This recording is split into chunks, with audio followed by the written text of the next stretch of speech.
ആദ്യമായിട്ട് കണ്ടെത്തിയ നാൾ മുതൽ അന്നും ഇന്നും എന്നും സ്പേസ് ലവേഴ്സിനെ എല്ലാം നിരന്തരമായി അതിശയിപ്പിച്ചുകൊണ്ടേയിരിക്കുന്ന ഒരു വസ്തു ഏതാണെന്ന് ചോദിച്ചാൽ തീർച്ചയായും അത് ബ്ലാക്ക് ഹോൾസ് ആണ്. പ്രകാശത്തിന് പോലും പുറത്തു വരാൻ കഴിയാത്തതുകൊണ്ട് ഇതിന്റെ ഉള്ളിൽ എന്താണെന്ന് നമുക്കൊരിക്കലും കാണാൻ കഴിയില്ല. എങ്കിലും ഇവയാണ് പ്രപഞ്ചത്തിലെ ഏറ്റവും പ്രകാശപൂരിതമായ വസ്തുക്കൾ. കുറച്ചു നാളുകൾക്ക് മുൻപ് വരെയും ഏറ്റവും തിളക്കമുള്ളതായിട്ട് പരിഗണിച്ചിരുന്ന ബ്ലാക്ക് ഹോളിന് നമ്മുടെ സൂര്യന്റെ 11 ലക്ഷം കോടി മടങ്ങ് പ്രകാശമുണ്ടായിരുന്നു. എന്നാൽ ഇപ്പോൾ അതിനേക്കാൾ കൂടുതൽ തിളക്കമുള്ള മറ്റൊരു ബ്ലാക്ക് ഹോളിനെ കണ്ടെത്തിയിരിക്കുന്നു. ഏറ്റവും തിളക്കമുള്ളത് എന്നതിലുപരി മറ്റു പല റെക്കോർഡുകളും ഈ പുതിയ ബ്ലാക്ക് ഹോൾ തകർത്തിരിക്കുകയാണ്. ഏതാണ് ഈ പുതിയ ബ്ലാക്ക് ഹോൾ എന്നും എന്താണ് ഇതിന്റെ പ്രത്യേകതകളെന്നും നമുക്ക് നോക്കാം.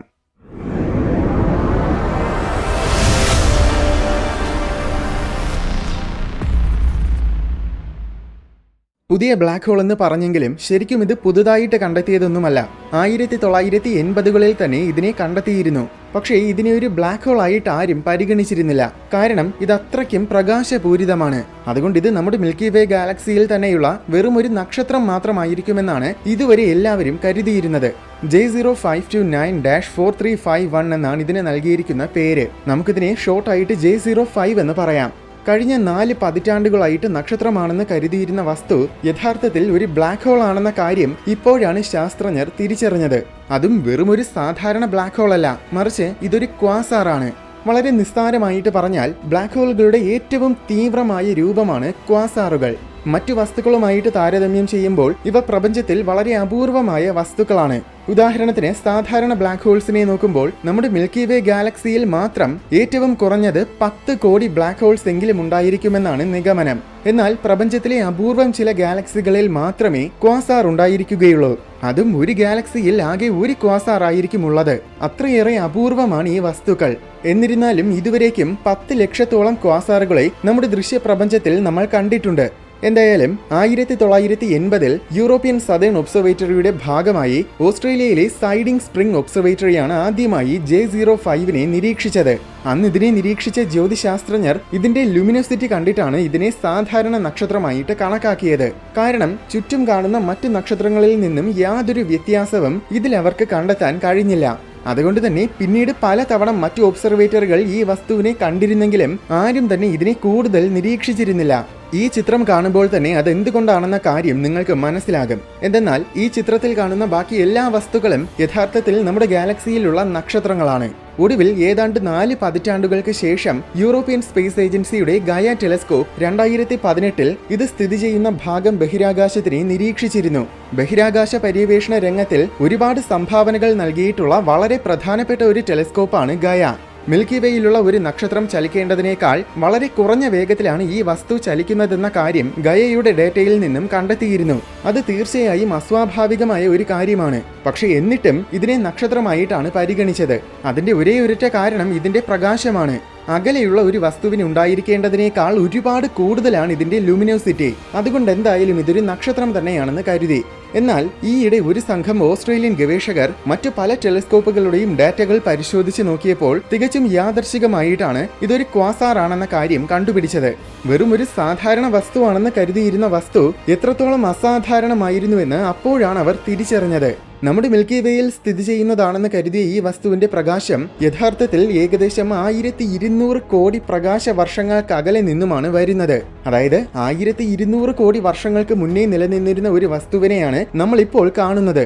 ഇതിന്റെ ഇപ്പോഴത്തെ അവസ്ഥ എന്താണെന്ന് കാണാൻ ഇനിയും 1200 കോടി വർഷങ്ങൾ കഴിയണം. 1200 കോടി വർഷങ്ങൾക്ക് മുന്നേ എന്ന് പറയുമ്പോൾ അത് ശരിക്കും പ്രപഞ്ചത്തിന്റെ ആരംഭകാലമാണ്.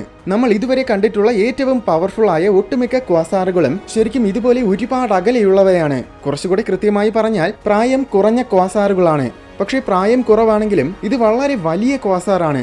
ഇതിനേറ്റവും കുറഞ്ഞത് നമ്മുടെ സൂര്യന്റെ 1700 കോടി മടങ്ങ് മാസ് എങ്കിലും ഉണ്ടായിരിക്കും. 1700 കോടി എന്നത് തീർച്ചയായും വളരെ വലിയൊരു സംഖ്യ തന്നെയാണ്. എങ്കിലും 10,000 കോടി മടങ്ങ് മാസ് ഉണ്ടെന്ന് കരുതപ്പെടുന്ന ഫീനിക്സ് എ സ്റ്റാറിനെ വെച്ച് നോക്കുമ്പോൾ ഇത് ചെറിയ ബ്ലാക്ക് ഹോൾ ആണ്. പക്ഷേ ഇതിനൊരു വലിയ പ്രത്യേകതയുണ്ട്. അതെന്താണെന്നാൽ ഇതിന്റെ അക്രീഷൻ ഡിസ്കിന് ഏകദേശം 7 പ്രകാശ വർഷങ്ങളുടെ വ്യാസമുണ്ട്. 7 പ്രകാശ വർഷങ്ങൾ. സൂര്യനിൽ നിന്നും നെപ്റ്റ്യൂൺ വരെയുള്ള ദൂരത്തിന്റെ 15,000 മടങ്ങോളം ദൂരമാണ് 7 പ്രകാശ വർഷങ്ങൾ. സൂര്യന്റെ സമീപത്തുള്ള മറ്റൊരു നക്ഷത്രത്തിലെത്താൻ പോലും വെറും 4 പ്രകാശ വർഷങ്ങൾ മാത്രമേ ഉള്ളൂ എന്ന കാര്യം ഓർക്കണം. ഈ ദൃശ്യപ്രപഞ്ചത്തിൽ നമ്മൾ ഇതുവരെ കണ്ടിട്ടുള്ള ഏറ്റവും വലിയ അക്രീഷൻ ഡിസ്ക് തീർച്ചയായും ഇത് തന്നെയാണ്. ഇതാണ് ഞാൻ ആദ്യമേ പറഞ്ഞത്, സ്പേസ് ലവേഴ്സിനെ എപ്പോഴും അതിശയിപ്പിച്ചുകൊണ്ടേയിരിക്കുന്ന വസ്തുക്കളാണ് ബ്ലാക്ക് ഹോളുകൾ. നമ്മുടെ സൂര്യന്റെ മാസിന് തുല്യമായ അളവിലുള്ള പദാർത്ഥങ്ങളാണ് ഇത് വെറും ഒരൊറ്റ ദിവസം കൊണ്ട് വിഴുങ്ങുന്നത്. അതായത് ഒരു വർഷം ഈ ബ്ലാക്ക് ഹോളിന്റെ മാസ് സൂര്യന്റെ 370 മടങ്ങ് വെച്ച് വർദ്ധിച്ചുകൊണ്ടിരിക്കുകയാണ്. ഇതേ അളവിലാണ് മുൻപും വളർന്നുകൊണ്ടിരുന്നതെങ്കിൽ ഇതിന് ഇത്രയും വലിപ്പം വയ്ക്കാൻ പരമാവധി വെറും 4.5 കോടി വർഷങ്ങളെ എടുത്തിട്ടുണ്ടാകൂ. 4.5 കോടി വർഷങ്ങൾ എന്നത് വലിയൊരു കാലയളവായിട്ട് നമുക്ക് തോന്നും. പക്ഷേ പ്രപഞ്ചത്തിനെ സംബന്ധിച്ചിടത്തോളം അത് വെറും ഒരു ഞൊടിയിട പോലെയാണ്. മറ്റൊരു കാര്യം എന്നത്, ഒരു ബ്ലാക്ക് ഹോളിന് വളരാൻ കഴിയുന്നതിന്റെ പരമാവധി വേഗത്തിലായിരിക്കും ഈ ബ്ലാക്ക് ഹോൾ ഇപ്പോൾ വളർന്നുകൊണ്ടിരിക്കുന്നതെന്നാണ് കരുതുന്നത്. കാരണം ഇതിനേക്കാൾ കൂടുതൽ വേഗത്തിൽ വളരാൻ ശ്രമിച്ചാൽ അക്രീഷൻ ഡിസ്കിലെ പ്രകാശത്തിന്റെ സമ്മർദ്ദം ഗ്രാവിറ്റിയെ എതിർത്ത് നിൽക്കും. അങ്ങനെ സംഭവിച്ചാൽ പിന്നെ ബ്ലാക്ക് ഹോളിന് ഒന്നിനെയും വിഴുങ്ങാൻ കഴിയില്ല. അപ്പോൾ പിന്നെ ബ്ലാക്ക് ഹോൾ കൂടുതൽ വളരുകയുമില്ല. എന്തായാലും ഇതിന് ഇത്രയും വലിയ അക്രീഷൻ ഡിസ്ക് എങ്ങനെ കിട്ടിയെന്നത് വളരെ വലിയൊരു മിസ്റ്ററിയാണ്. ഇതുവരേക്കും ഒരു രീതിയിലും നമുക്കതിനെ എക്സ്പ്ലെയിൻ ചെയ്യാൻ സാധിച്ചിട്ടില്ല. ഇത്രയും വലിയ അക്രീഷൻ ഡിസ്ക് എന്ന് പറയുമ്പോൾ സ്വാഭാവികമായും അതിന്റെ പ്രകാശവും അതിതീവ്രമായിരിക്കും. കാരണം നമുക്കറിയാം, ബ്ലാക്ക് ഹോൾസിന്റെ അക്രീഷൻ ഡിസ്കിലെ പദാർത്ഥങ്ങളിൽ നിന്നുമാണ് പ്രകാശം വരുന്നത്. ചിത്രത്തിൽ ഇത് മറ്റു നക്ഷത്രങ്ങളെ പോലെ തോന്നുമെങ്കിലും യഥാർത്ഥത്തിൽ ഇതിന് നമ്മുടെ സൂര്യന്റെ 500 ട്രില്യൺ മടങ്ങ് പ്രകാശമുണ്ട്. എന്നുവെച്ചാൽ 5 കോടി മടങ്ങ് പ്രകാശം. J043947 എന്നൊരു ക്വാസാറിനെയാണ് പ്രപഞ്ചത്തിലെ ഏറ്റവും പ്രകാശപൂരിതമായ ക്വാസാറായിട്ട് പരിഗണിച്ചിരുന്നത്. അത് സൂര്യന്റെ 600 ട്രില്യൺ മടങ്ങ് ലൂമിനസ് ആയിരുന്നു. പക്ഷേ ആ ക്വാസാറിനും നമുക്കുമിടയിലുള്ള ഒരു ഗാലക്സി കാരണം ലെൻസിംഗ് എഫക്റ്റ് സംഭവിച്ചതുകൊണ്ടാണ് അതിന് ഇത്രയും തിളക്കമുള്ളതായിട്ട് നമുക്ക് തോന്നിയത്. യഥാർത്ഥത്തിൽ അതിന്റെ ശരിക്കുമുള്ള ലൂമിനോസിറ്റി എന്നത് നമ്മുടെ സൂര്യന്റെ 11 ട്രില്യൺ മടങ്ങായിരുന്നു. അതിനാൽ തന്നെ ഇപ്പോൾ ദൃശ്യപ്രപഞ്ചത്തിലെ ഏറ്റവും തിളക്കമുള്ള വസ്തു J05 ആണ്.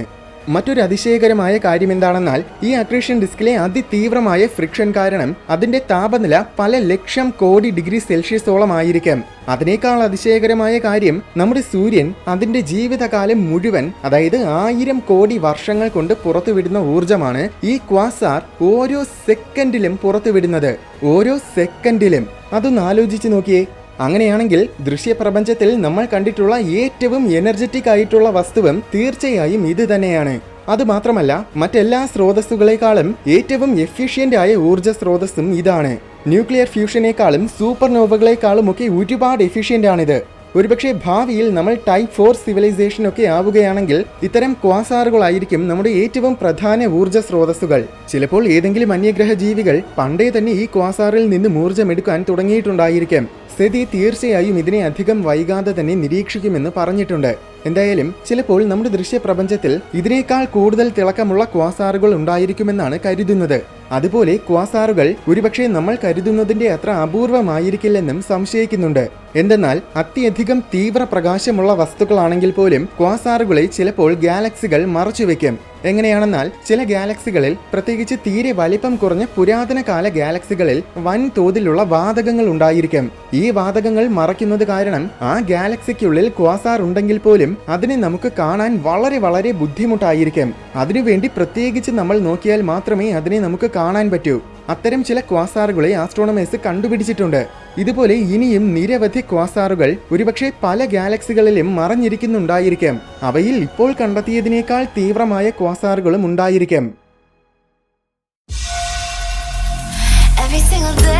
വീഡിയോ ഇഷ്ടമായെങ്കിൽ ലൈക്ക് ചെയ്യണമെന്നും ഇതുപോലെ കൗതുകവും വിജ്ഞാനവും നിറഞ്ഞ കൂടുതൽ വീഡിയോസ് കാണാനായിട്ട് ഈ ചാനൽ മറക്കാതെ സബ്സ്ക്രൈബ് ചെയ്യണമെന്നും ഓർമ്മിപ്പിക്കുന്നു.